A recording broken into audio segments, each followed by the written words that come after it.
Mesdames, Messieurs les membres de l'AFCAS, chers collègues et invités, chers amis, merci d'abord à tous pour votre présence. Merci aux plus fidèles qui nous font l'amitié et l'honneur de participer à chacune de nos rencontres.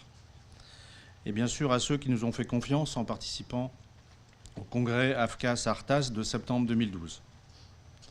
Merci à ceux qui nous rejoignent pour la première fois, y compris à ceux parfois issus du monde de la betterave, dont la frontière avec la canne n'est pas aussi hermétique que certains voudraient bien le laisser croire.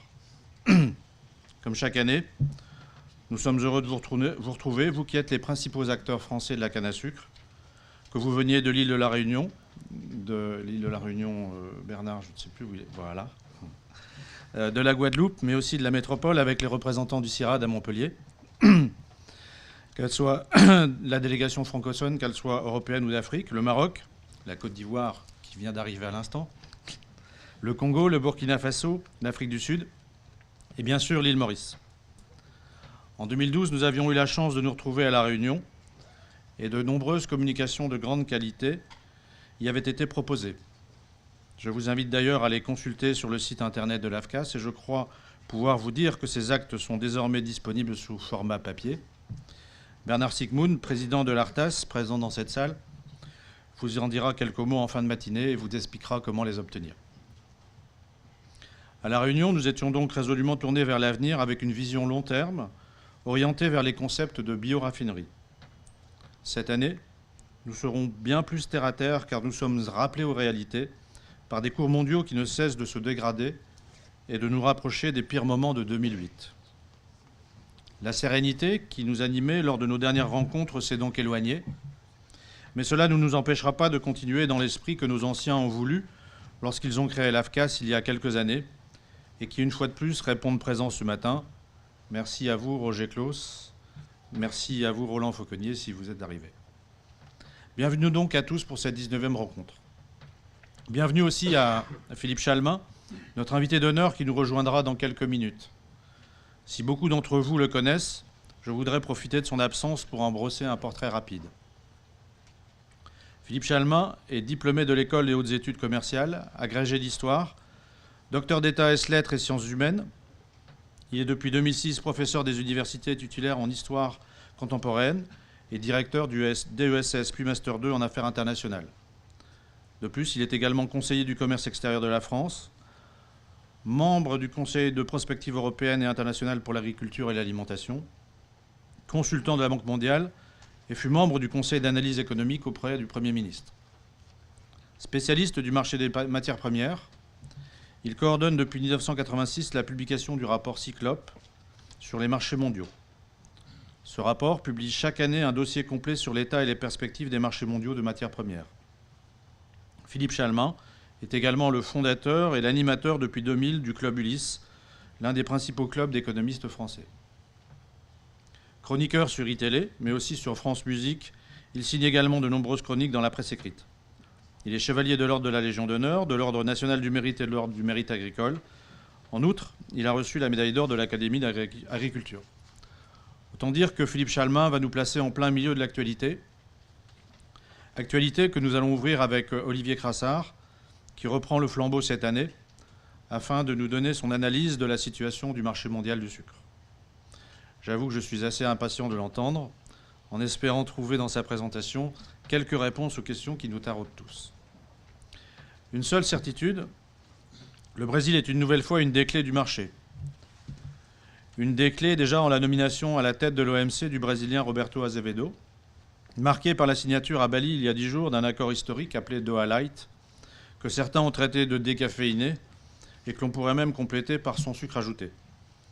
Nous en resterons toujours à un engagement à réduire les subventions à l'exportation alors qu'elles étaient censées l'être depuis cette année. C'est également vers le Brésil que nous allons nous tourner aujourd'hui puisque nous avons pour ambition de vous rendre compte du 18e congrès ISSCT qui s'est déroulé l'été dernier à Sao Paulo. L'AFCAS y a d'abord été représenté à travers les vainqueurs de nos traditionnels prix de la communication scientifique. Les communications ont été exposées et je suis heureux de vous annoncer que le vainqueur dans le volet agronomique a été désigné comme meilleur poster de l'ISSCT. C'est dire le niveau de nos présentations. Nous vous rappellerons donc brièvement dans un premier temps le contenu des présentations qu'ils ont faites au Brésil. Nous poursuivrons ensuite par un aperçu de ce que nous pouvons retenir de ce congrès en termes industriels. Christophe Pelletan nous fera un état des lieux des innovations industrielles et des principales évolutions de l'industrie sucrière, notamment sur l'avant-usine, les stations d'évaporation et la production d'énergie. Nous enchaînerons avec Thibaut Virmounex, qui nous rendra compte des nombreuses visites et communications au niveau agronomique et variétal, mais aussi en termes de mécanisation dans un pays qui a connu ces dernières années une incroyable révolution. Tout cela ne nous a pas cependant donné un congrès aussi spectaculaire que certains attendaient.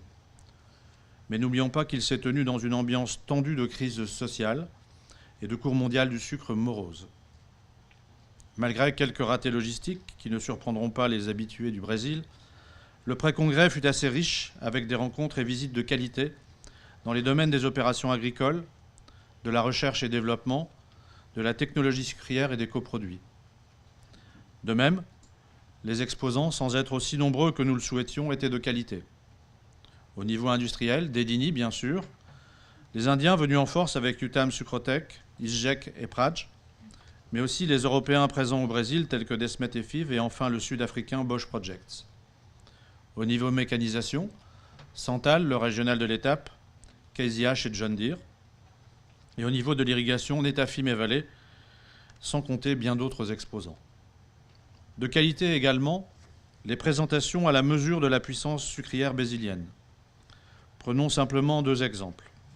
Le premier concerne un programme de recherche BioN qui emploie 300 chercheurs dans le domaine de la bioénergie sur un financement de 200 millions de dollars US du gouvernement de Sao Paulo, développe 90 projets par 12 institutions à Sao Paulo, en collaboration avec d'autres instituts de recherche au Brésil et 15 pays.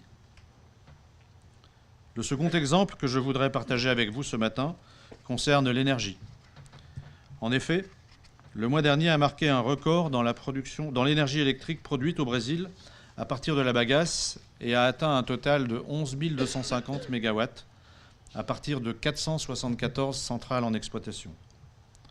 Ce nombre dépasse la capacité future de la centrale hydroélectrique de Belo Monte, qui, avec une production de 11 233 MW en 2019, est censé devenir le 3e plus grand barrage au monde, derrière les Trois Gorges, et Itaipu à la frontière du Brésil et du Paraguay. De même, selon une étude de l'EPE, en 2022, il y aura 14 gigawatts générés par la bagasse dans le seul état de Sao Paulo. Le centre de gravité de notre industrie est donc désormais bien ancré au Brésil et plus largement dans les BRICS. Brésil, Inde et Afrique du Sud sont les moteurs de notre profession. La place qu'ils occupent les rend incontournables dans les métiers de la canne à sucre, là où l'Europe jouait encore un rôle majeur il n'y a pas si longtemps. La Chine, quant à elle, si elle occupe une première place dans la circulation des flux physiques de sucre, frappe aujourd'hui à la porte grâce notamment à des avancées en termes industriels.